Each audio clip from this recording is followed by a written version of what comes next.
Ren Hall est un gars qui est soudainement embauché par un dieu au hasard pour protéger l'univers, jusqu'à ce qu'il rencontre un loup invincible qui maximise ses statistiques, lui donnant des pouvoirs de rang SS. L'histoire commence alors que nous voyons un garçon nommé Ren, un orphelin qui a perdu ses parents dans un accident de voiture, et a dépensé tout l'argent laissé par ses parents en frais de scolarité et en billets de loterie. Malgré son diplôme en tête de sa classe, il fait face à des défis. Il est sans emploi, dort dans le parc et n'a pas d'argent. Mais il rêve toujours de s'enrichir au hasard, et d'épouser une jolie fille. Tout comme la plupart des gars sur Terre, mettant enfin ses deux cellules cérébrales au travail, il décide de louer des chambres dans la maison que ses parents lui ont laissée. Heureusement, une fille mignonne, nommée Lily, à la recherche d'un endroit bon marché pour vivre, se présente. En marchant vers la maison, Ren remarque que des chauves-souris étranges approchent. Soudainement, Lily se transforme en loup-garou, et notre garçon commence à paniquer, pensant qu'il vit un cauchemar. Une fille différente affronte soudainement Lily, et ils commencent à se battre jusqu'à ce qu'elle saute dans les airs. Rouge envole stationnaire avec admiration alors que la mystérieuse fille se déroule. Chauve-souris rouge comme des ailes, et se demande quel genre de plan tordu se déroule devant lui. Le vampire se rapproche, et le presse de fuir pour sauver sa vie. Oubliez l'ail ou l'eau bénite. Lily lui lance juste une brique. Ça marche, et elle revient à sa maison normale. Ils font leur chemin pour manger, et puis le cycle recommence. Mais cette fois, le vampire se fraye un chemin dans sa maison, elle insiste pour qu'il fuit Lily, croyant à tort qu'elle a été kidnappée par elle. Les deux s'engagent dans un autre combat, et Ren intervient pour empêcher tout autre dommage à sa maison. Le vampire se présente comme Vivian, et explique qu'elle ne peut plus rester dans le cimetière abandonné, et souhaite louer sa place. Puisque Ren a besoin d'argent, il accepte simplement malgré avoir vu les filles se battre tout le temps. Il reçoit soudainement un appel d'un numéro inconnu, disant qu'il sera interviewé pour un emploi. Il arrive sur les lieux et lève les yeux pour voir un portail flottant dans une autre dimension. Il y est transporté, et là il rencontre son appelant inconnu. Raven, elle explique. C'est l'un des dieux qui supervisent et maintiennent la paix dans différents univers. Elle explique qu'il travaillera pour une entreprise nommée Space, et que son travail consiste à protéger des espèces mystérieuses, comme Lily et Vivian, qui sont ciblées par les Demon Hunters, une organisation qui vise à détruire toutes les races à travers les univers. Son travail consiste essentiellement à s'assurer que ses locataires sont à la fois en sécurité et heureux. S'ils refusent l'offre, ses souvenirs disparaîtront, et ses locataires disparaîtront, cependant, avec un salaire de 20K par mois. Il n'hésite pas à accepter. Il rentre chez lui, s'endort et se retrouve plongé dans un monde de rêve. Là, une meute de loups lui tente une embuscade. Mais avec l'aide de Lily, il parvient à échapper et à se réveiller. Au début, il pense que était juste un cauchemar ordinaire. Mais ensuite il remarque la fourrure de loup dans sa main, ce qui semble renforcer ses capacités physiques. Vivian ne sent pas la magie noire, et dit à Lily de la renifler, pour confirmer si elle appartient à ses proches. Lily la renifle seulement pour se rendre compte qu'elle a de nouveau été qualifiée de chien. Vivian sort ses ailes et sous sa forme céleste crée 2 amulettes parmi lesquelles Ren peut choisir, réclamant leurs amulettes en argent qu'elle a ramassées dans un village égyptien il y a des siècles. Elle montre même un tas d'autres choses qu'elle a trouvées ou gagnées. Ren demande si tout cela supprime ses pouvoirs de secte du sang, mais Lily appelle tout ça une poubelle.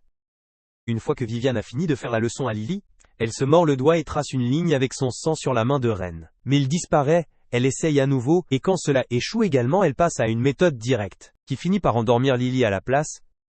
Vivian conclut que sa magie du sang n'a aucun effet sur Ren, et juste au moment où il commence à penser que cela pourrait être dû à son nouveau travail, Ren reçoit un appel de son patron, qui le convoque pour une tâche urgente le lendemain. Le lendemain, Ren s'arrête dans un manoir chic, que quelqu'un d'aussi fauché que lui n'a rien à faire. Être prêt de rencontrer Raven, mais le battage médiatique éteint rapidement quand personne ne se présente à la porte. Puis Raven apparaît de nulle part, et ce qui ressemble à un cosplay d'Animal Crossing étrangement chaud, et dit que elle, énorme, grande épée sur laquelle il bave, est juste pour couper des branches d'arbres gigantesques, et lui dit Doul, être un bon garçon et de se diriger vers l'intérieur pour attendre à l'intérieur. Elle entre vers et commence à parler d'un copain en phase terminale. C'est apparemment une tendance chaude parmi les dames. Puis la claque sur la table. Dès que Ren la touche, l'appareil s'allume. Et Raven explique qu'il peut le contrôler avec ses pensées. Alors il l'essaye. Et un panneau d'urgence s'ouvre soudainement. Une dame impertinente mentionne « Cela pourrait être utile quand les choses commencent à cuire ». Mais Ren panique parce qu'il est juste un gentleman, surtout doux et sans l'homme. Donc elle ne devrait pas s'attendre à ce qu'il fasse des missions dangereuses. Raven lui dit de se calmer parce qu'il est techniquement immortel maintenant, puisque l'organisation a juste besoin d'un nouveau corps d'accueil pour fourrer son âme s'il meurt. Après cela, elle le fait sortir de son bureau, et oublie presque de l'informer de la mission, avant de le laisser directement dedans. Avant cela, elle le traîne au centre d'amélioration pour réparer son corps, avant la mission, et sort une chambre, qui ressemble plus à un appareil de torture médiéval. Ren se demande si c'est même sûr, et refuse carrément d'intervenir. Alors elle lui dit de faire pousser une paire, et Jackie Chan donne un coup de pied à son frère avant de le fermer. Comme si elle était sérieuse. Il panique à l'intérieur, et jure de la poursuivre pour harcèlement. Mais elle ignore la diatribe, et appuie sur des boutons qui font tourner le cercueil comme une Beyblade maudite, jusqu'à ce que la foudre écrase, et que le tout disparaisse dans les airs, tandis que ses cris résonnent. Raven se demande avec désinvolture si elle a frappé le mauvais réglage. Ren se retrouve dans un champ ouvert sombre sous 2 lunes rougeoyantes. Alors qu'il se promène dans les plaines venteuses et glaciales, il doute que l'amélioration ait fonctionné. Et le terminal sort de sa poche pour expliquer que Raven a accidentellement choisi la version destinée aux enfants ayant des besoins spéciaux. Il supplie l'appareil de le réchauffer, mais le terminal soutient qu'il n'est pas un serviteur effrayant, et en tant que technologie la plus récente du capot, le plus qu'il puisse faire est de donner des informations chaudes, alors qu'il se dirige vers la grotte. Le terminal lui fait savoir qu'il est dans un monde parallèle, et dit qu'il n'y a pas le temps d'expliquer quoi que ce soit, il devrait donc verrouiller 3 choses. Premièrement, s'il meurt ici, il meurt pour de vrai. Deuxièmement, il ne devrait jamais remettre en question les choses étranges qu'il voit. Et troisièmement, il n'est pas un chien errant, donc le terminal préfère rester en toute sécurité dans sa poche. Ren dit au Roomba flottant de Temu de le fermer, puisqu'il sent quelque chose à proximité. Une paire de loups sort, et commence à faire les 100 pas vers lui. Mais le terminal l'avertit de ne pas courir, parce que ses tristes petites pattes de nouilles ne dépasseront rien. Les loups se précipitent sans avertissement, mais Ren décroche un coup de chance sur le premier, tandis que les autres se font exploser par une barrière, couvrant tout son corps. Le terminal applaudit pour lui, découvrant un bouclier rigide qui s'active automatiquement une fois qu'il est touché, mais sa séquence de victoire se termine quand les loups commencent à hurler pour convoquer toute l'équipe. Ren se jette dans un sprint et finit sous un gros loup noir, qui lui brise presque le cou, sinon pour le bouclier. L'alpha baisse la tête et demande « Quel genre d'humain survit à un coup comme ça, depuis que ses crocs se sont cassés ?» Même s'il est construit différemment des autres chiens, un peu comme la façon dont Lily se vend d'elle-même, Ren fait semblant d'être un humble voyageur. Mais l'alpha appelle instantanément Cap, parce qu'il n'y a pas d'établissements humains à proximité de son territoire, même si Ren a un peu d'espoir d'entendre que les humains existent ici. Mais cet espoir meurt rapidement, quand l'alpha appelle le pack complet, y compris les bébés loups, pour le manger vivant. Les enfants commencent à se plaindre qu'il est trop osseux, ce qui agace l'alpha. Mais Ren intervient pour dire qu'ils peuvent se détendre, parce qu'il connaît un bon dentiste, si l'alpha l'emmène juste au village le plus proche. En chemin, il en demande plus à l'alpha sur son monde, et découvre rapidement que les humains restent gourmands, quelle que soit la dimension dans laquelle ils rampent. Quand ils arrivent, Ren tient sa promesse et entre dans la cabane abandonnée. À l'intérieur, il essaie d'utiliser le terminal comme une lampe de poche, mais il est tellement énervé qu'il le tire jusqu'à ce qu'il tombe par terre. Sa main frôle quelque chose de bizarre. Alors il supplie le morceau de métal agacé d'arrêter d'être salé, et de rallumer la lumière. C'est à ce moment que le sol commence à gronder, une aura mystérieuse les entoure, et un faisceau aléatoire jaillit dans le ciel, effaçant tout ce qu'il frappe, comme s'il n'avait jamais existé, pendant que Lily rafle un chiot débraillé. Mais après avoir laissé un éternuement radioactif, The dog runs like she is radioactive. Elle le poursuit et finit par s'écraser sur un grand jack. Le mec ne bronche même pas. Il continue de marcher, la laissant abasourdie de voir qu'il n'a pas bougé d'un pouce. Après être fait frapper par elle, elle revient avec le chiot à la main, et attrape Vivian dans un moment étrangement proche. Avec l'aspirateur, Vivian agit comme si de rien était et change de sujet rapidement, en disant l'endroit idéal où elle a trouvé Lily, le lieu de couchage idéal pour elle, alors qu'elle montre du doigt une niche qu'elle a trouvée à côté d'un sans-abri. De retour au centre d'amélioration, Ren revient et reçoit un accueil décontracté de Raven, qui demande comment ça s'est passé. Il soulève le bouclier, et se plaint qu'elle aurait dû lui donner un pouvoir cool, ou quelque chose de vraiment utile. Raven explique que les mises à niveau ont besoin de temps pour s'installer dans son système, avant de voir de vrais résultats. Elle lui dit ensuite que le monde de rêve qu'il a visité est un peu comme un univers parallèle, qui dit que la plupart des humains ne peuvent pas traverser sur un coup de tête. Ren trouve ça étrange parce qu'il a déjà été là dans son sommeil, et lui tend un morceau de fourrure qu'il a ramené. Avec ça, elle le fait sortir du manoir, et lui conseille de ne pas trop penser à quoi que ce soit, parce que sa prochaine mission en Europe a besoin de toute son attention. Alors qu'il part avec un billet, Raven allume la fourrure avec un sort. En la regardant brûler, comme un signe que quelque chose de l'autre monde vient de fuir dans le leur. En même temps, un gars aux cheveux verts qui semble être un chasseur de démons se fait arracher et se prépare à quitter l'Europe aussi. Dans l'avion, Vivian a interrogé Ren sur la cible et entend dire que tout ce qu'il sait c'est qu'ils doivent trouver quelqu'un dans un endroit appelé Yorkford. Elle jette un coup d'œil par la fenêtre, stupéfaite que les avions aillent encore plus haut que Snoop Dogg, et partage que c'est la première fois qu'elle vole, puisqu'elle peut voler où elle veut. Lily la rôtit et dit « Cela signifie simplement qu'elle est une clochard fauchée, qui n'a pas les moyens de payer un billet. » Une fois qu'ils ont atterri, Vivian sent que l'endroit est très différent de ce dont elle se souvient. Lily dit qu'elle est trop fatiguée pour marcher et veut un taxi. Un ami dit qu'il n'a pas eu d'argent supplémentaire et espère que l'hôtel est proche. Alors Vivian se vante de son anglais, gifle durement et elle peut demander son chemin. Mais un instant plus tard, elle se rend compte que personne ne comprend son jargon étrange d'il y a quelques siècles.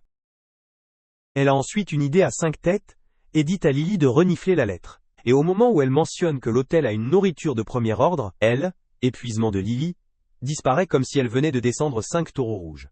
Et elle fonce à l'hôtel. Les filles se déchaînent comme des hommes des cavernes, en voyant des ampoules pour la première fois. Ren regarde d'avant en arrière avec incrédulité, tandis que Lily loue de la nourriture, comme si elle était une enfant d'Afrique, et Vivian gémit en écrasant son visage dans les oreillers. Poussant Ren, pleine dépression mentale, plus tard, les 2 petits gremlins s'excusent, et Ren ouvre la carte pour vérifier les indices. C'est alors que Raven appelle pour demander pourquoi il n'a toujours pas bougé, et est collé au canapé. Il dit que la carte est en chinois et que personne n'a le temps pour ça. La dame impertinente est d'accord, et le terminal reçoit une mise à jour avec traduction en temps réel. Lily demande avec enthousiasme si le terminal peut traduire le discours du loup, même en pleine crise. Ren intervient et dit qu'elle voulait probablement dire que j'ai faim, puisque c'est le seul mot que le clown vedette connaît. Après cela, ils ont tous faim et se dirigent vers la salle à manger, où Lily avale de la nourriture comme si était son dernier jour sur Terre. La chauve-souris de Vivian remarque le couloir. Les statues sont étiquetées avec des autocollants magiques sur leurs joues dures, comme du roc. Alors elle avertit le groupe de plonger avant que ça ne devienne sommaire. Mais un inconnu flashy lui dit de s'asseoir, et se présente comme Nan Gong de Chine. Ren demande s'il sait quelque chose sur Yorkford. Et voici qu'il s'y dirige aussi. Les touristes, elles, évitent généralement, parce que c'est une ville fantôme du château maudit. Cette nuit-là, Ren se rend compte qu'ils ne savent toujours rien de la cible, quand Vivian se présente avec un visage sérieux, et dit qu'elle sent un chasseur de démons. Son dos confirme que l'hôtel a des sorts partout. Et elle prétend que ça doit être l'homme de Chine. Ren s'inquiète d'être un partisan de Trump. Mais ensuite le Chinois apparaît et dit bonjour avec désinvolture. Avant d'admettre qu'il est un chasseur de démons, il se réintroduit en tant qu'entrepreneur chasseur de démons. Mais Vivian l'appelle instantanément faux. Il garde un visage sérieux et mort, ce qui ne fait que la faire craquer plus fort, et elle lui souhaite de beaux rêves. Alors qu'il essaye de prouver ses compétences en se téléportant devant elle, seulement pour trébucher et presque gagner le speedrun, pour la mort la plus embarrassante du monde. Après ça, il dit au gang que c'est impossible pour les petits noms comme lui, faire exploser ces jours-ci, pour qu'il se promeuve chaque fois qu'il le peut, et le soutient avec une incantation pour impressionner Vivian. Il montre instantanément que Ren et les filles ne sont pas des gens ordinaires. Et pendant que Ren essaye d'agir sans aucune idée, Mangong l'appelle, puisque les humains normaux ne connaissent pas les chasseurs de démons. Avec ça hors du chemin, Vivian admet qu'ils ne connaissent pas le chemin. Alors Mangong propose gracieusement de conduire le vampire à Yorkford. Ren se sent bizarre qu'elle lui fasse confiance si vite, mais Vivian dit que c'est juste une stratégie pour garder leur ennemi proche, aussi utile que leur cible puisse être liée à son cas. Dans le train, pour vos fruits, Vivian énerve de s'asseoir à côté du chien qui jappait, et les femmes adultes commencent à se battre comme des petites filles, ignorant les filles monstres grincheuses. Ren se tourne vers Nangong, pour poser des questions sur les trucs fantômes, seulement pour apprendre, même s'il n'a pas beaucoup d'informations. C'est à ce moment que la télévision embarquée joue une interview, avec un Frankenstein de 3 pieds, qui parle de ce qu'il a vu. Le gros chuchote comme un fluage à propos d'un sauvage, feu bleu tourbillonnant autour du château. Il le fait fondre avec une peur traumatique, et le journaliste dit « Le gouvernement offre maintenant de l'argent à quiconque résout le mystère », ce qui illumine les yeux de Vivian. Juste alors, grand-père indien Chungus et une nana blonde entrent avec de mauvaises vibrations. Le grand le perd, après que son orteil est claqué dans la mallette de Nangong. Lily le déplace facilement. Et le chinois se vante qu'il contient une arme puissante. Vivian lui fait un test d'ambiance, dire que les vrais chasseurs de démons ne comptent pas sur les armes, ce qui signifie qu'il est trash à son travail. Une fois qu'ils sont enfin arrivés à Yorkford, ils sont accueillis par le gros croustillant de la télé, qui s'excuse qu'il n'y ait pas de chambre vide, mais il dit qu'il est prêt à faire du vide pour les filles chaudes, avec un sourire si sale qu'il appartient à une affiche recherchée. Après une brève attente, le vilain aubergiste leur tend les clés. Viviane porte Lily à elle, étage qui dort en quelque sorte debout. Et bien sûr ça se transforme en un peu d'agitation. Nangong attrape l'autre clé de la chambre qu'il partagera avec Ren, pendant que l'aubergiste demande s'il prévoit de visiter le château pour les événements fantômes. Ren essaie de le balayer. Mais Nangong saute comme un clown complet, annonçant fièrement qu'il est un chasseur de démons professionnel de Chine et est venu pour anéantir tous les mauvais esprits du château. Le vieil homme marmonne quelque chose à propos d'entendre parler des nécromanciens chinois avant, mais Nangong les rejette rapidement en tant que deuxième niveau. Le geezer s'excuse et se présente comme Angus, affirmant qu'il est propriétaire de l'hôtel. Pendant ce temps, Viviane semble avoir du mal avec Lily à moitié endormie, qui ne facilite clairement pas son travail. Nangong a demandé au vieil homme un endroit plus privé pour parler, et demande une carte, mais Angus lui dit qu'il n'y a rien de tel, et commence à expliquer que le soi-disant château fantôme était en fait connu sous le nom de château de Yorkford, il y a des siècles. Il fait de son mieux pour les effrayer en partageant de vieilles histoires effrayantes. Dire qu'après une rébellion, un groupe de soldats s'est fait piéger dans les tunnels, et s'est transformé en fantôme, qui maintenant chasse les chercheurs de trésors pour se venger. Il précise que le premier seigneur du château était un célèbre chasseur de trésors qui a accumulé tellement de butin qu'il a construit d'innombrables tunnels et pièges, comme ceux des pyramides égyptiennes. Ce seigneur avait 3 fils, mais après sa mort, l'aîné a hérité du trône et du trésor, ce qui a provoqué une rébellion des 2 autres, une ville transformée en champ de bataille, et le château a été réduit en ruine, avec les 3 frères mourant à l'intérieur. Après avoir entendu l'histoire, Ren se dirige vers Viviane et la partage avec elle, comme un mari qui rend compte à sa femme. Viviane révèle que ces sbires chauves-souris, qu'elle a envoyés pour explorer le château, j'ai relevé des traces de sens fantomatiques, correspondant à l'histoire effrayante du vieux geezer, mais après avoir assemblé les pièces, elle pense que depuis que les fantômes sont sous terre, alors que les événements fantômes se produisent au-dessus du sol, les deux ne sont probablement pas connectés. Au lieu de cela, elle soupçonne. Tout cela a quelque chose à voir avec un nouveau locataire. Ils sont censés trouver Ren, puis retournent dans sa chambre partagée, et trouvent le chasseur de démons accroché à une photo. Il s'avère que Nangong a une sœur qui lui tient profondément à cœur, bien qu'il ne l'ait pas vue depuis qu'il est devenu chasseur de démons. Être parti pour la protéger de son travail dangereux, Ren panique à l'idée de dormir à côté de quelqu'un comme ça. Mais Nangong agit avec désinvolture comme s'il somnolait déjà dans son sac de couchage déchiré. Pour aggraver les choses, les lumières éteignent soudainement, bien que Nangong lui assure calmement. C'est juste une coupure de courant régulière à l'hôtel. Le gars propose même de partager son sac de couchage, mais Ren l'arrête instantanément. Pendant ce temps, le vieux geezer escorte un trio au château, exigeant 50 € par personne. Le trio soutient qu'ils se sont mis d'accord sur 35. Et après une brève agitation, il s'installe à 45 ans. Alors que la camionnette part, Nangong se faufile par la fenêtre, souriant en les espionnant à travers un télescope binoculaire. De retour dans la chambre, Ren somnole quand la fenêtre s'ouvre soudainement, et Viviane saute en lui faisant peur. Elle lui dit que Nangong est déjà parti, avec le même trio qu'ils ont vu dans le train, craignant de nuire à leur locataire. Les deux ont rapidement attrapé la Lily toujours endormie et se sont précipités pour suivre. D'un autre côté, le vieux geezer fait de son mieux pour effrayer le trio, pendant que Nangong profite d'un tour gratuit au-dessus de leur véhicule. Juste à ce moment, un serpent glisse hors de l'un des sacs du trio, surprenant le chasseur de démons, car il est terrifié par les insectes et les créatures similaires. Le trio a peur du bruit, mais Angus soupçonne que c'est un fantôme qui gémit. Retour à notre héros. Viviane vole haut tout en le portant dans le ciel. Suivre leur ami loup-garou, qui a suivi l'odeur de Mang Mong en cours de route. Elle mentionne comment sa convocation a trouvé un raccourci. Cela pourrait les aider à rattraper leur retard. Juste à ce moment, Ren se rend compte qu'il a une vision améliorée et l'utilise pour voir que Lily s'est endormie d'une manière ou d'une autre. Mi-course, écraser la tête la première dans le sol. A2 atterrit pour la vérifier, mais heureusement, le crash de Lily finit par révéler un raccourci vers le château. Le raccourci s'avère difficile, rempli de pièges et d'obstacles, mais ils ont réussi à passer en un seul morceau. Après être sortis, Viviane suggère qu'ils restent vigilants car ils n'ont aucune idée de ce qui les attend. Heureusement, ils ont réussi à rattraper le trio, et même repérer des exorcistes à proximité. Quand Lily demande s'ils sont proches du nouveau locataire, Ren vérifie avec le terminal, mais il leur dit de chercher par eux-mêmes. Il essaye de demander à nouveau mais la chose inutile joue juste sourd. Le propriétaire et ses locataires repèrent alors quelque chose et réalisent que c'est juste Nangong, sautant ici et là comme un pro. Les végétaliens suggèrent de éviter pour le moment et de rester à écart. Ron vérifie à nouveau le terminal. Et cette fois-ci, il s'excuse sincèrement, il répond enfin, et confirme qu'ils sont proches. Quand le trio arrive avec les exorcistes, Vivian et Lily ont fait un numéro fantomatique, et les ont effrayés correctement, avec même le terminal aidant, cette fois. Une fois que la côte est dégagée, Vivian dit à Lily de déplacer le rocher bloquant l'entrée.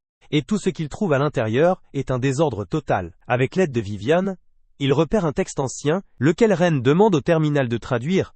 La transcription révèle une énigme, et utiliser Lily pour le résoudre, Vivian découvre un escalier caché qui pourrait mener à leur nouveau locataire.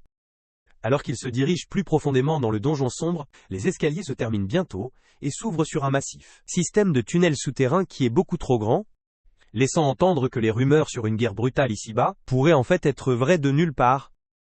Lily prend un parfum et dit aux deux autres de suivre, tandis que Mangal à la surface renifle quelque chose sous un rocher.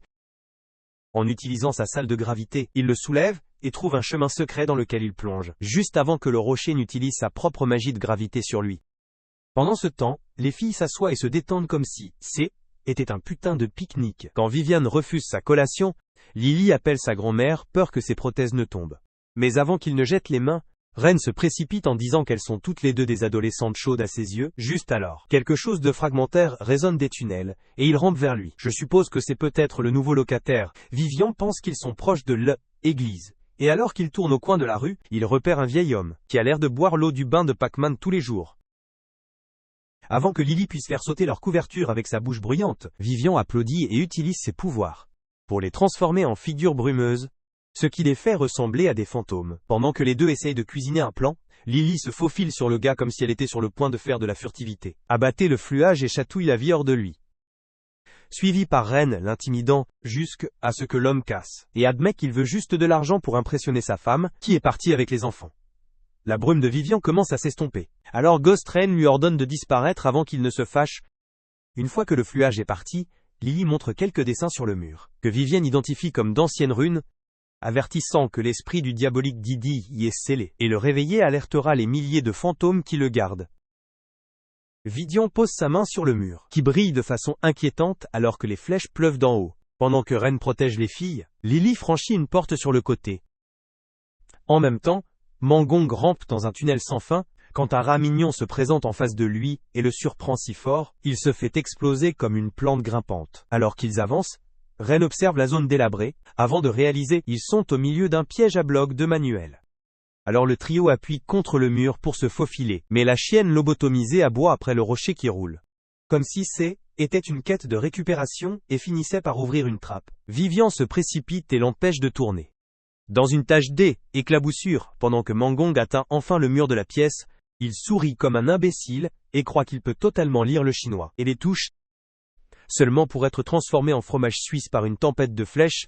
Quand les filles débarquent enfin, Ren écrase avec son colossal camion à benne basculante et les aplatit. Mais ils oublient tout ça. À la seconde où ils repèrent un trésor empilé haut, Ren les arrête juste avant qu'ils ne sautent dans une fosse de pointe, et attrape que tout est un piège à soif, fait pour les clowns gourmands. Pendant qu'il fait preuve d'une certaine patience de niveau Bouddha, alors qu'il s'aventure plus loin, Ren lance un piège qui fait que les murs se referment sur eux. Et la seconde Lily essaye d'utiliser ses pouvoirs. Elle s'affaiblit dans les genoux. La même chose arrive à Vivian, et les deux filles réalisent que leurs pouvoirs sont scellés. Lily vint, elle n'a jamais mangé de crêpes avant d'en devenir une elle-même. Et Vivian dit à Ren de courir, mais ultra instinct, Shaggy reste calme et sort avec seulement 1% de son énergie.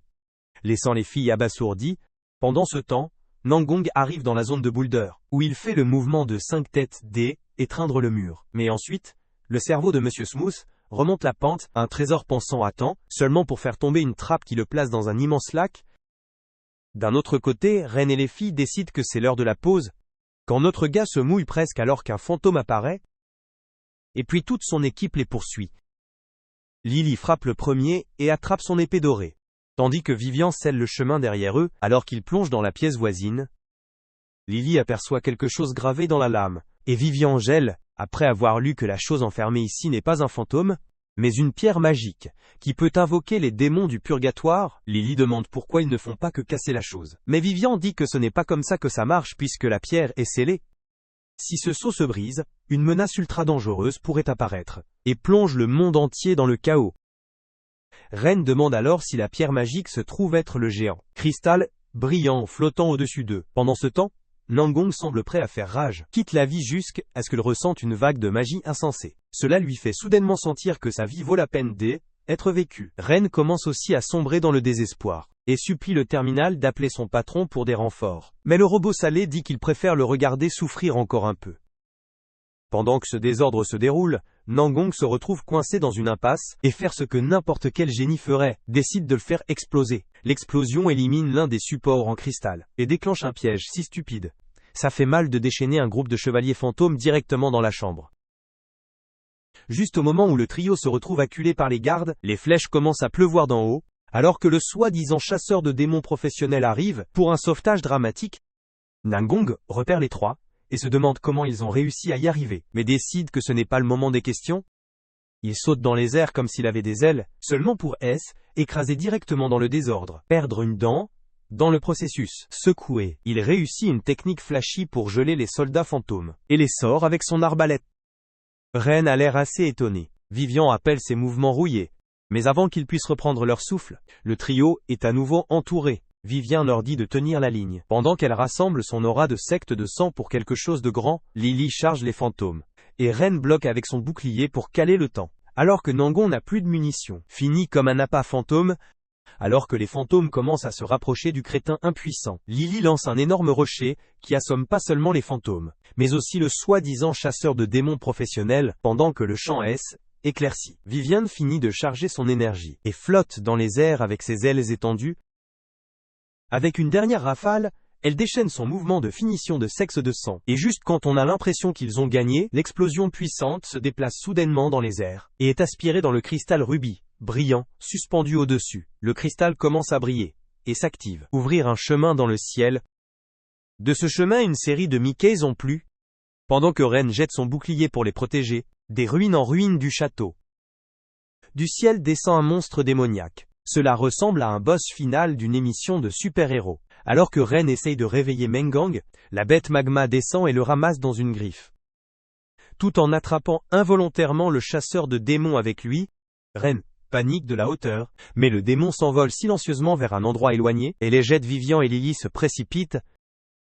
Demandez à leur propriétaire s'il respire encore, et juste au moment où les choses semblent sur le point de devenir sérieuses, Vivian déclare que ses pouvoirs de secte du sang sont égaux aux démons. Elle commence à canaliser son aura, et invoque une lune sanglante dans le ciel. Le clair de lune cependant, au lieu de booster leur locataire loup-garou, la fait bâiller, et elle évanouit juste là. Vivian se prépare à déclencher une attaque. Elle prétend avoir envoyé un gars nommé Poséidon voler.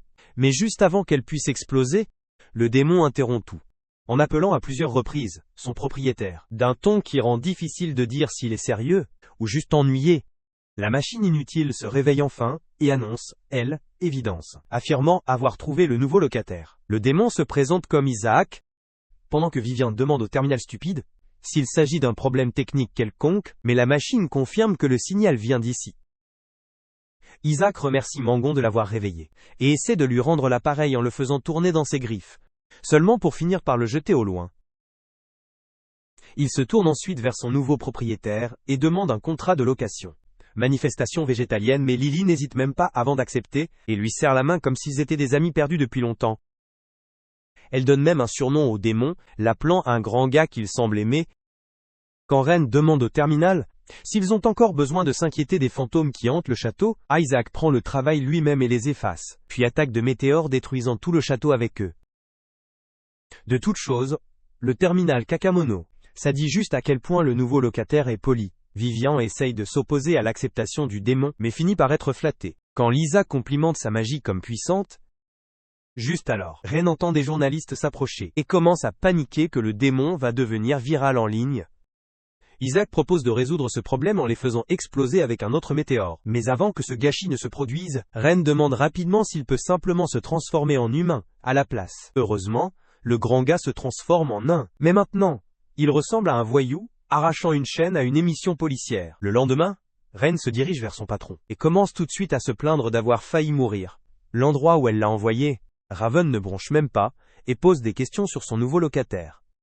Explique comment le gars essaye de résoudre tous les problèmes en lançant des météores, et mange de la sauce soja comme s'il était sponsorisé par elle. Il a également découvert que le gars S était écrasé sur Terre dans son vaisseau spatial, il y a environ un mois, et que la pierre magique qu'ils ont vue N était qu'un portail aléatoire. Raven explique que le vaisseau spatial du grand s'est en fait coincé dans une autre dimension.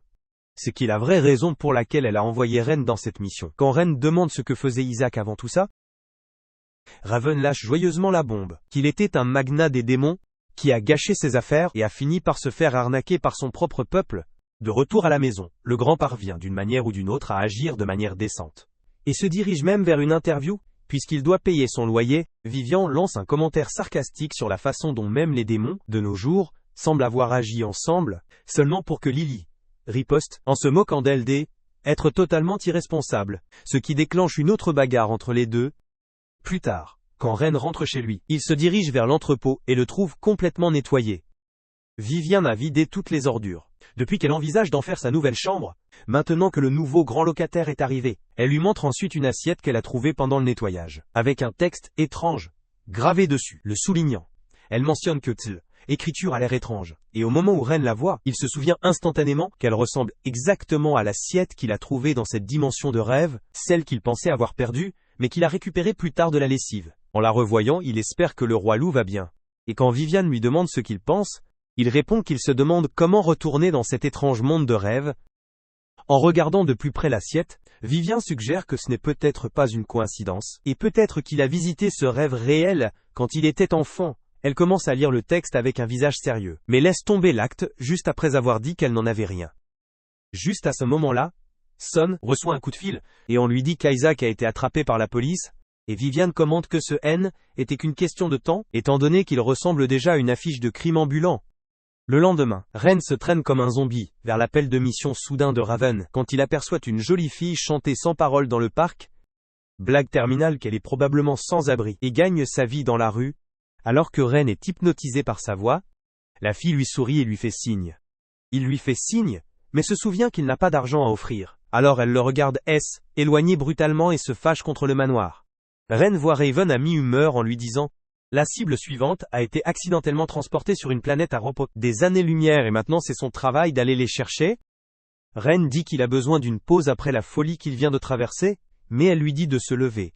Elle explique qu'il sera transporté à la station spatiale Kuiper. Et de là, un vaisseau spatial le transportera sur l'exoplanète lointaine. Puis elle ajoute que la planète est principalement couverte d'eau, donc Homie est si expert, qui s'avère être la même fille mignonne du parc, qui est toujours salée, être ignorée pendant la maladresse. Raven révèle qu'elle est aussi la lieutenante de Ren. De retour à la maison, la fille se présente comme le voyageur Wayu.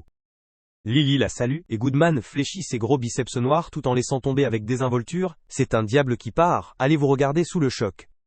Vivian a posé des questions sur sa race, et allez vous expliquer qu'elle est une sirène, bien qu'elle ait grandi sur Terre. C'est pourquoi elle a des jambes. Voyant la confusion de Ryan, Vivian explique que les sirènes sont des habitants de la mer rare, avec seulement des femelles connues, pour attirer leurs compagnons avec leur doux chant.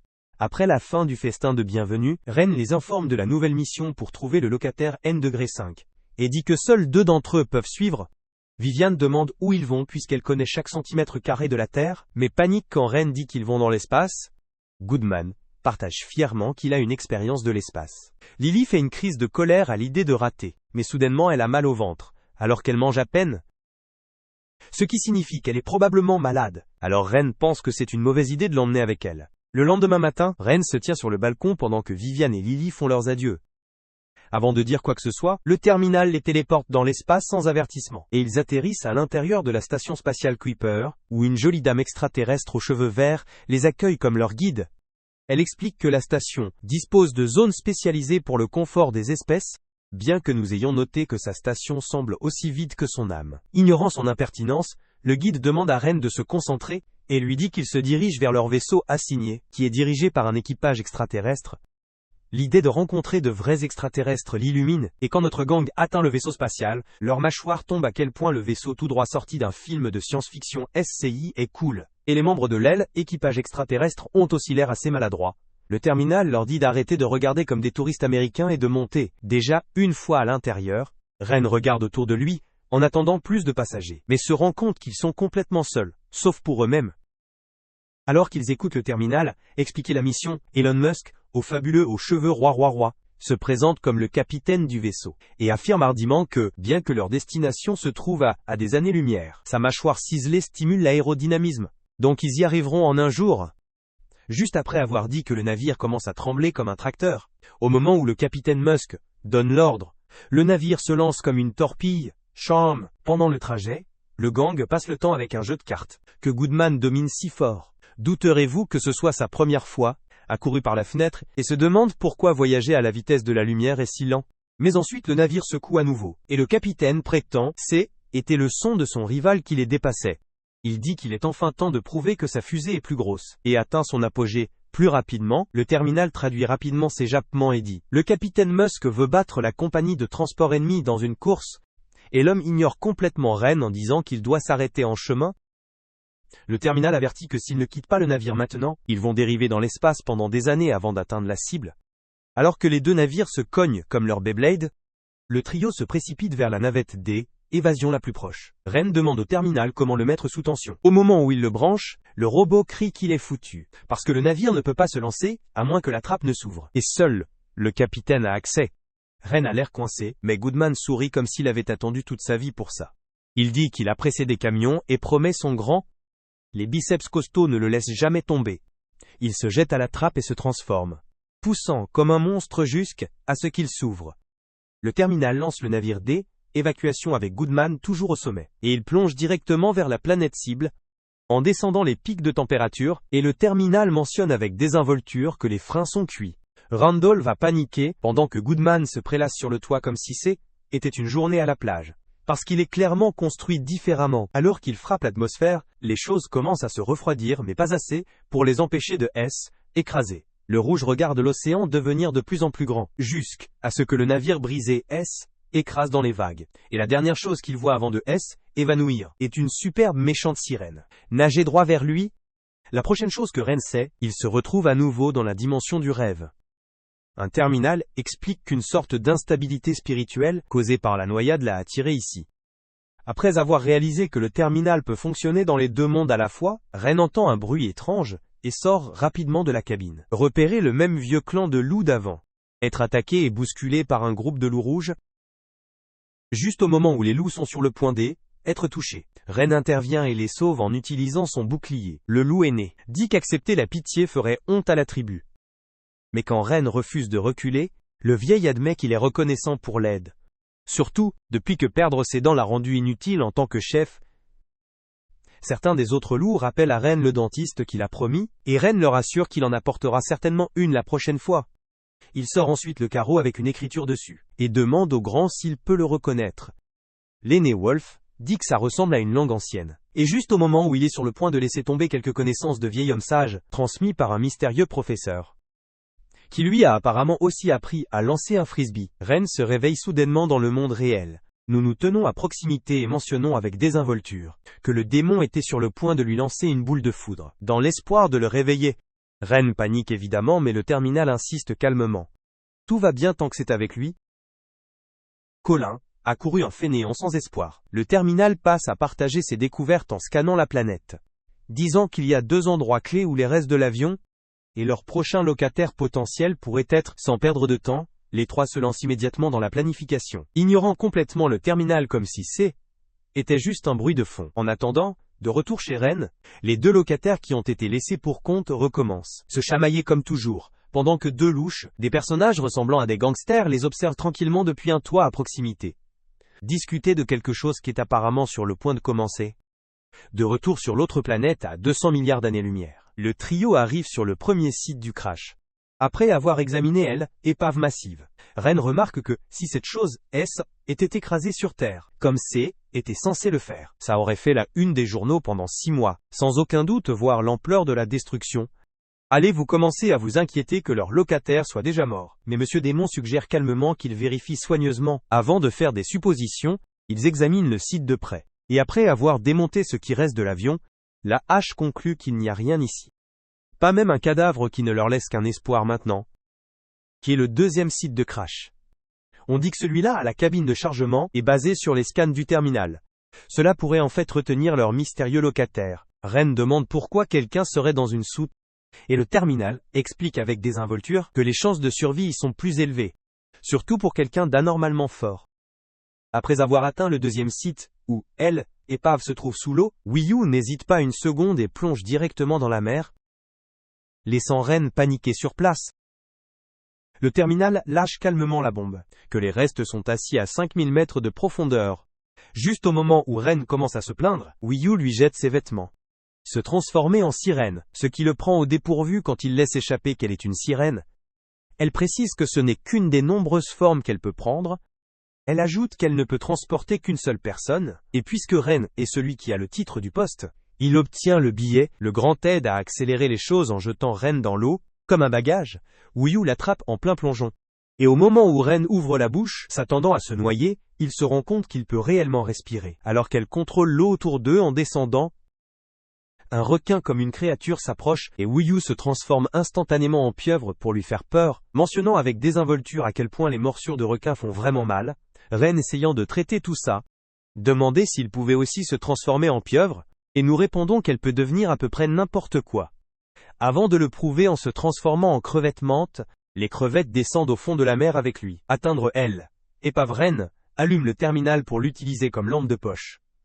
À sa grande consternation et repère enfin la cargaison, alors que la coquille a l'air un peu battue, l'intérieur semble bien conservé, va ensuite se transformer en serpent de mer, et s'enroule autour de la cargaison pour former une barrière. Laissez enfin Ren entrer, pendant que Ren continue de se disputer avec le terminal pour contacter son patron. Puisqu'il ne semble y avoir personne à l'intérieur, Wiyu finit par trouver une capsule remplie d'un œuf, et un tas de produits pour bébé. Ren se connecte rapidement avec Raven et commence à se plaindre que le locataire aurait pu flotter quelque part dans l'espace, bien que ça clique soudainement, que la chose qu'il a prise pour une balle est en fait la nouvelle locataire non éclos pendant ce temps. Voulez-vous laisser tomber œuf, sans le savoir, effrayer la vie de tout le monde. Ouais, mais heureusement, œuf survit à la chute, comme l'un de ses téléphones, qui vivent en quelque sorte une triple histoire. Quand Rena demande comment ils sont censés revenir, Raven dit enfin qu'elle les escortera personnellement cette fois et leur dit d'attendre au terrain vague. Pendant que le trio attend, clairement ennuyé de leur esprit, la vieille femme arrive enfin de nulle part. Et écrasée, fait atterrir son vaisseau spatial juste au-dessus du pauvre Ren. Pendant que nous parvenons à nous échapper juste à temps, Ren commence à crier qu'il serait réellement mort, mais Raven a renversé son indignation sur la tête, en annonçant que le vaisseau spatial lui appartient désormais.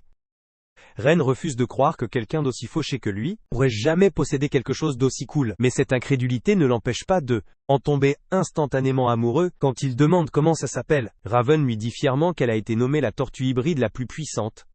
Ce qui n'impressionne personne, sauf notre guide, qui a l'air prêt à épouser la chose. Elle explique ensuite que œuf qu'ils ont trouvé, appartient à une sirène d'un autre univers qui a été anéanti, et œuf se trouve être le dernier vestige survivant. Raven leur assure que œuf est robuste et devrait bien éclore. À moins que Ren n'ait la brillante idée de le brouiller pour le petit déjeuner, elle ajoute que tu serais parfait pour en prendre soin, puisque non seulement elle est une sirène, mais celle qui a éclos d'un œuf elle-même. Avec ça, le groupe monte à bord du navire pour rentrer chez lui. Mais avec Ren comme nouveau capitaine, il n'y a absolument aucune garantie qu'ils survivront au trajet. De retour chez Ren, le gang se téléporte enfin et part se reposer, seulement pour trouver l'endroit détruit, et Vivian traînant une Lily ligotée derrière elle. Lily les regarde comme une bête sauvage, et saute en courant. De nulle part, elle aperçoit œuf. Mais Goodman l'empêche d'en faire une omelette, tandis que Vivian explique que Lily s'est assoupie après le dîner, et puis est allée lapin sur elle sans raison. Le loyer dit au terminal de les téléporter sur le navire, pour qu'ils puissent rencontrer Raven, mais le terminal refuse de risquer sa propriété à Miss Wildmutt. Alors Goodman intervient, il sort la magie des démons, et prépare un grand cercle magique noir, utilisant une sauce barbecue, alors même que Lily lui ronge la tête, laissant Vivian abasourdie par ses compétences. Une fois que c'est fait, il se téléporte au manoir de Raven, où elle est occupée à inhaler des nouilles comme une reine. Mais son amusement s'arrête une fois qu'elle sent du mal à frapper. Elle jette de l'ombre sur Ren, qui la supplie d'écouter, aider, écrire. Alors qu'il commence, Lily la grignote comme un raton laveur affamé. Raven l'attrape par la nuque, et lui ordonne de regarder dans les yeux, et de dire ce qu'elle voit. Lily, en toute confiance, dit qu'elle voit une délicieuse nouille sur ses lèvres. Raven essaye à nouveau, et cette fois Lily voit une lune rougeoyante au-dessus de la mer, où tout le monde qu'elle aime fond. L'horreur déclenche quelque chose en elle, et elle passe en mode bête. Mais Raven agite son front et l'assomme. Toujours en train de boire des nouilles, Raven pense qu'elle traverse une réversion. Dire que Lily a pris sa forme de loup dans le cadre de l'évolution, ce processus prend généralement des années. Alors Vivian commence à paniquer. Je me demande si les stéroïdes démoniaques de Goodman ont fait le dîner. Raven explique que les loups réagissent au clair de lune. Et Ren se souvient de la lune rouge sang à Yorkford. Avec ce, Raven leur dit de jeter Lily dans la salle d'amélioration, et arrête de perdre son temps libre. Lily se réveille dans le cercueil quelques heures plus tard, et s'excuse de les inquiéter tous, avant qu'elle ne commence à se battre avec Vivian comme d'habitude, alors que le reste du gang est juste soulagé qu'elle va bien. Ren leur dit de rentrer chez eux pendant qu'il donne un rapport complet à Raven. Dans son bureau, Raven demande si sa nouvelle vie va bien, et Ren dit oui, mais elle prévient que la réversion de Lily n'est pas terminée, et elle ne l'a supprimée que pour le moment. Ren commence à s'inquiéter, et Raven pense que la meilleure chose à faire est de la laisser évoluer lors de la prochaine pleine lune, ce qui s'avère être la nuit suivante. Elle lui dit qu'elle est occupée alors, celle-ci est sur lui, et ce n'est pas son travail de garder ses locataires de toute façon. Le lendemain, Ren achète tout sur la liste pour une nuit de camping dans la nature, et passe sans méfiance devant le gars à l'air Yakuza, qui a les yeux sur lui à la maison. Il trouve du poison de cuisine Vivian, comme une sorcière de Scooby-Doo, ce qu'elle dit être celui de sa famille, recette spéciale avec le secret du colonel. 11 herbes et épices alors que le magazine traîne. Billy continue de grignoter des bâtonnets de pommes de terre épicés comme un hachoir, pendant que les autres jouent à des jeux jusqu'à ce qu'elle soit si fatiguée. Il écrase lentement un par un. Plus tard, elle s'assoit seule sous la lune, et son fort hurlement réveille Ren, qui l'appelle plusieurs fois. Elle revient grincheuse alors. Goodman attrape la sauce barbecue, et dit à tout le monde de rester à l'intérieur de sa barrière magique, après que des vents puissants aient fait des ravages dans la région. Évolution de Lily se termine enfin, et une fois que la poussière s'est dissipée, le gang reste sans voix à la vue des énormes, mignons huskies sibériens, au lieu d'un loup vicieux regardant dans ses adorables yeux de chiot. Ren s'approche sans hésitation, et elle le lèche en retour comme s'il était un porte-popsicle à la viande. Vivian frappe Lily au visage avec une balle dans l'espoir de l'assommer, mais ça se retourne contre lui et elle passe en mode bête complet. Rena demande à Vivian de le survoler avec Goodman et nous le suivons. Il dit à Goodman d'arrêter Lily et de le regarder cuisiner. Mais elle mange le grand comme un ballon de football, directement sur Wayu, qui sent son âme quitter son corps des 300 livres sur elle. Vivian piège Lily en utilisant sa magie. Donner à Ren une chance de grimper. Il essaye le pouvoir du discours d'amitié, ce qui la coche encore plus. Juste à ce moment, elle se fige au son de la douce mélodie de Pourquoi tu, qui est vraiment fier d'avoir pu aider. Après que Ren ait promis à Lily des côtes juteuses à la maison, le chiot surdimensionné donne une trame heureuse et assomme, alors que Lily recule. Willy zoom pour bloquer la vue de Ren, pendant que Vivian tisse un manteau magique pour la couvrir. Les filles proposent de s'occuper du nettoyage et de renvoyer Ren à la maison, avec Lily dormant sur le dos, ignorant le duo fragmentaire qui l'attend. Juste après que Ren l'ait changé avec un bandeau sur les yeux, il reçoit une côtelette de karaté au cou par le premier gars, qui est déçu de sa faiblesse. Tandis que l'homme dur a les yeux rivés sur Lily. Quand Lily ouvre les yeux, elle se retrouve à dériver dans l'espace, équipée d'un équipement étrange, qui permet à une main de passer dans des griffes froides. Et l'autre en brûlant chaud, elle s'assoupit à nouveau et se réveille plus tard. Cette fois, allongée sur le sol poussiéreux de ce qui ressemble à un entrepôt saccagé. Je me demande si la maison de son propriétaire a été détruite si gravement. Il est maintenant en rénovation. Alors qu'elle se lève et essaye d'atteindre la porte, une soudaine secousse d'électricité la zappe, l'incitant à blâmer immédiatement Miss Bat pour le choc. Mais avant qu'elle puisse donner un sens à ça, une ombre s'insinue et les deux frères louches d'avant se présentent. Husky demande qui ils sont, et ils prétendent calmement être ses alliés qui peuvent offrir leur soutien. Le plus gros insiste que la femme de la secte du sang lui a clairement lavé le cerveau, et maintenant il est temps pour eux d'intervenir. Lily les interroge sur les allées et venues de son amie. Et quand on leur dit de rester loin d'eux, elle revient en disant que ses amis sont en fait de bonnes personnes. Le jeune frère essaye de raisonner avec elle, mais s'irrite quand elle refuse d'écouter. Lily le charge, et pendant qu'il la retient, l'encombrant l'assomme, la soi-disant côtelette de karaté Ace, le N-degré, un grogne qu'ils n'ont pas le temps de perdre du babysitting. Et comme l'une des créatures invoquées de Vivian, nous avons espionné, essaye de passer inaperçu. Le grand lance une attaque, mais il semble que le petit espion échappe, laissant les frères paniquer que leur cachette puisse maintenant être exposée. De retour chez Ren, le pauvre propriétaire est retrouvé assommé, tandis que le reste des locataires se pressent autour de lui, essayant de le réveiller et demandant où est Lily, clairement inquiète, car c'est la première fois qu'elle saute un repas. Ren vient enfin, et après avoir reconstitué les choses, leur dit qu'il a été assommé, et que Lily a dû être kidnappée. Il crie, comme s'il avait tout compris. Mais au moment où Monsieur Démon demande, où ils sont censés même commencer à regarder, il tient déjà sa tête comme si ça faisait mal. Juste à ce moment-là, l'un des éclaireurs de chauve-souris de Viviane flotte. Est-ce être transformé en vêtements de Lily? Le groupe se tourne vers le terminal pour obtenir de l'aide. Et pour une fois, le morceau de métal inutile passe réellement.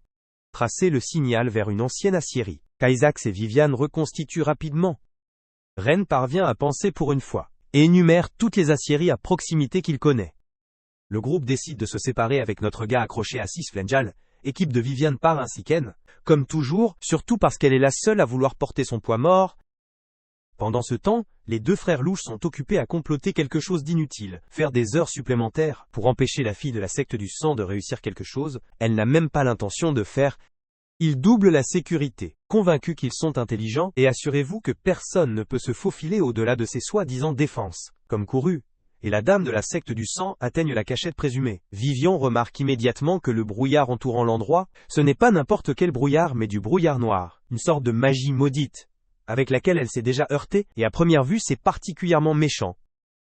Pendant ce temps, l'autre moitié de l'aile, équipage finit par avoir des ennuis. Merci au démon qui a brisé une porte après Romley. En supposant que Lily était piégée à l'intérieur, de retour avec Vivian, la méchante dame rétrograde pour jeter des pierres dans le brouillard, et les regarde brûler dans les airs, ce qui ne fait que confirmer ses soupçons. Elle suggère avec désinvolture que Ren pourrait peut-être l'annuler. Depuis que son moi étrangement inutile a réussi à le faire plus d'une fois, Ren fait déjà un petit test rapide. Et lui demande ensuite de le porter. Vivian lui dit de garder son bouclier prêt en cas de problème, mais avant qu'il ne soit complètement dans les airs, le frère Ombre et Ambre les repère, et lance une attaque que Viviane esquive à peine. Alors que le gars prend une forme de demi-loup, qui ressemble beaucoup à celle de Lily, il commence à soupçonner qu'il pourrait être de son clan. Vegan ne perd pas de temps, laisse tomber Ren sur le côté et charge dans la bataille avec le frère loup. En attendant de l'autre côté, le locataire démon parvient d'une manière ou d'une autre à transformer la situation en un jeu, avec les travailleurs, ignorant complètement que le chaos se déchaîne déjà. Alors que la bataille commence entre le loup et la dame chauve-souris, Vivian prend rapidement le contrôle du combat, et quelque part au milieu de l'affrontement, le loup l'appelle soudainement par son titre oublié. Demandez si elle est vraiment la comtesse de la lune cramoisie. En attendant, notre locataire démon parvient enfin à vaincre les travailleurs confus, et échappe à la distraction ridicule. Même Ren semble faire quelque chose d'utile à distance, grimper sur une canne comme un escargot, en criant le nom de Lily, comme si elle allait juste sortir comme par magie de nulle part. Il atteint en quelque sorte une fenêtre et saute dedans, seulement pour se retrouver face à face avec le grand frère Wolf, qui essaye à nouveau d'utiliser son claqueur de coups signature.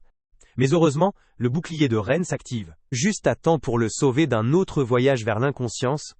Ren jette rapidement son bouclier, et court pour sa vie. Bien que le loup s'avère être ennuyeusement plus rapide, alors que Ren continue de courir, le terminal se réveille juste pour signaler elle.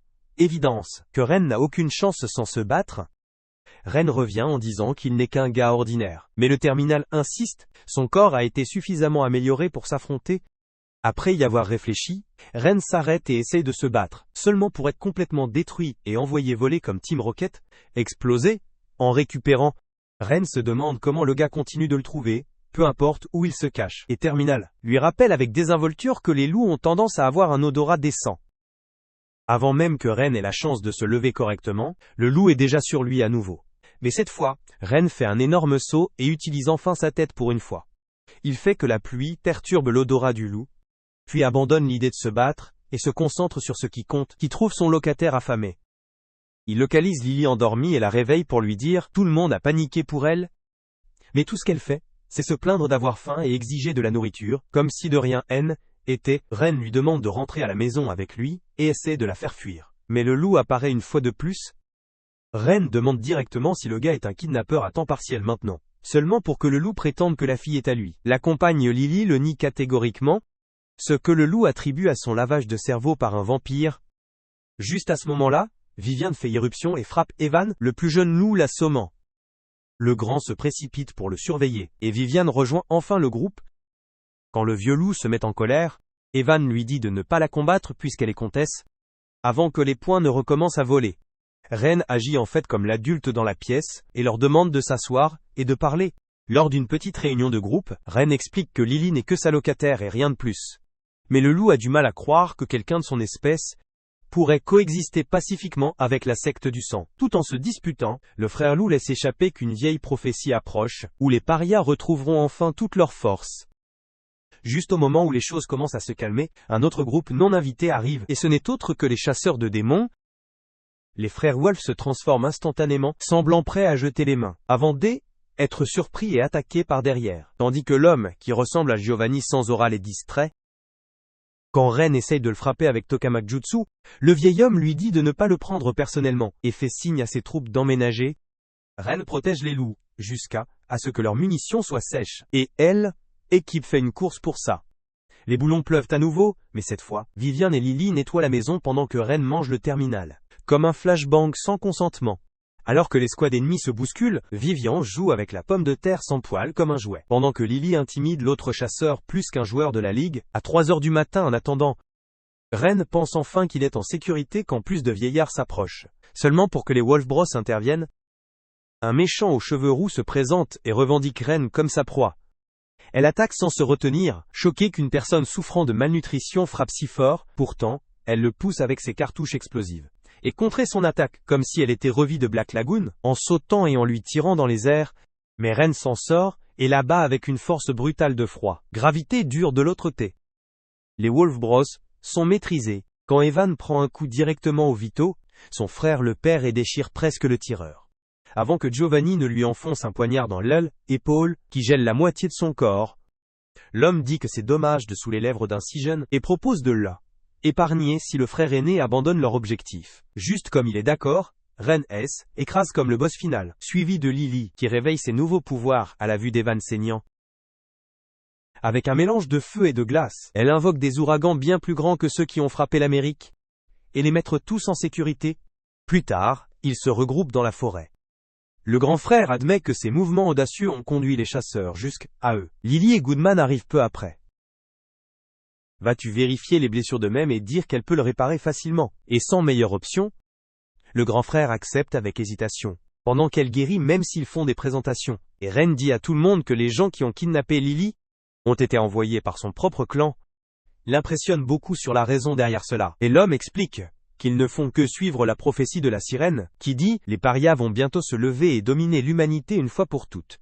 Pour récupérer leur ancienne gloire, c'est pourquoi elle voulait que Lily revienne. » Lily appelle sa logique sans cervelle, mais Big Brother soutient qu'il pensait que la reine des vampires lui avait lavé le cerveau. Nous avons fini de guérir même, et avons l'air heureux qu'elle puisse aider, quand soudain, un autre chasseur ne parvient pas à leur tendre une embuscade, et se fait presque écraser le crâne par les doigts extra-gurty de Goodman. Giovanni lui dit de se retirer, mais Goodman refuse de descendre sans se battre. Lily lui dit de frapper le geezer, mais le grand dit que son cœur est tout aussi énorme, et veut essayer son mouvement spécial. La diplomatie d'abord encore. Giovanni a poliment demandé au sympathique grand gars de se retirer de son chemin, parce qu'il a des soi-disant criminels à arrêter. Goodman fronce les sourcils, et lui dit que blesser des innocents fait de lui un mauvais. Le méchant et le grand font savoir à Giovanni, il ne veut pas savoir ce qu'il fait au méchant. Goodman invoque d'abord un météore pour effrayer la merde de l'idiot, qui boulonne immédiatement, seulement pour que le grand se téléporte derrière lui et chuchote toutes les choses amusantes qui l'attendent s'il ne répare pas ses habitudes. Réalisant qu'il n'y a pas moyen de le joindre, Goodman met le gars en mode sommeil permanent. Alors que les frères Wolf se préparent à partir, Willy les arrête et pose des questions sur la sirène, qui leur a raconté la prophétie et ce qu'ils ont réellement dit. Après cela, ils invitent Lily à revenir une dernière fois, et elle dit qu'elle est plutôt heureuse là où elle est. Goodman attache les chasseurs de Nounou, pendant que le gang se prépare à partir. Jusqu'à ce que maman apparaisse soudainement et attrape Will en otage. Elle demande à ses alliés de revenir et Will appelle Ren à l'aide. Juste à ce moment-là, une voix arrogante résonne dans la forêt. Se vantant de ses talents de chasseur de démons et de son énergie gigachad, Mang Mang entre en scène et dit à maman de remettre la sirène, promettant de la rendre après l'avoir interrogée. Alors la dame la laisse partir en échange de ses alliés et disparaît, frustrant Goodman qu'il se soit échappé avant de voir les chasseurs. Comme des lumières de Noël, grâce au piège de terminal, Wayu donne un coup de coude au gars dans son ventre et embrasse Lily, parce qu'elle avait super peur, pendant que Mang Dong s'approche d'elle, en disant qu'il était le plus inquiet, et leur demande à tous pourquoi ils sont avec Wayu. Elle s'approche de lui avec un sourire maladroit, puis le fait exploser comme Team Rocket, dans l'arbre voisin, et lui crie Becca seulement Chan, de rester en dehors de sa vie. À la maison, Lily met quelque chose sur la cuisinière pour faire bouillir, tandis que Nangong révèle que son vrai nom est Samba, et prétend qu'il est le frère de la fille du monde Test, qui reste coincée dans sa tête sans arrêt, jusqu'à ce qu'elle lui écrase presque le cou et doive fermer son yapper. Elle se fout de lui, en la traquant partout. Et quand Ren essaye de défendre son amour fraternel, elle riposte en énumérant les fois où ce trou de rat, effrayant d'un grand frère, continue de la regarder. Qu'elle soit dans l'océan, dans le bain ou qu'une fois, il a même tendu des pièges pour la protéger pendant le voyage de camping. Seulement pour que ces choses lui explosent au visage. Pour réduire un peu les choses, Ren pose des questions sur leurs parents. Et Samba dit que leur père était un chasseur de démons comme lui, qui est tombé amoureux d'une sirène, ce qui rend Viviane assez curieuse pour demander si elle peut les rencontrer. Mais nous expliquons qu'ils ont disparu un jour, et c'est pourquoi elle a parcouru le monde pour les trouver. Confuse, elle demande ensuite comment ils connaissent son frère. Alors, Ren parle de la mission à votre Fort Castle, ce qui rappelle à Samba qu'il n'a jamais vraiment compris qui était la côte. Vian s'arrête un moment pour réfléchir, si on peut lui faire confiance. Mais Wiyu sirote son thé avec désinvolture et dit « Le chasseur de démons est stupide comme des briques. S'il est pratiquement inoffensif. » Alors Ren dit à Samba qu'il a découvert que le fantôme était le grand démon chamois devant lui. Goodman intervient et se présente, suivi de Lily qui ne sait toujours pas qu'elle est une husky. Et après que Viviane l'ait un peu taquinée à ce sujet, elle s'effondre en pleurant en regardant ça. Viviane propose de confirmer sa race. Et incite Lily à s'approcher, avant de montrer ses crocs et de lui donner une bouchée d'amour épicé. Samba devient un peu trop excité en regardant de près, mais Goodman lui dit de se calmer et de garder son pantalon. Une fois que Viviane a terminé, elle révèle que Lily n'est pas seulement une husky, mais porte même du sang noble, confirmant qu'elle n'a rien à voir avec les loups. Cela la met en colère, alors les filles commencent à se battre, alors que les frères loups se présentent à la porte. À l'intérieur, Viviane se méfie, et demande pourquoi ils sont venus. Ce à quoi le grand frère dit qu'il veut recruter l'un des locataires.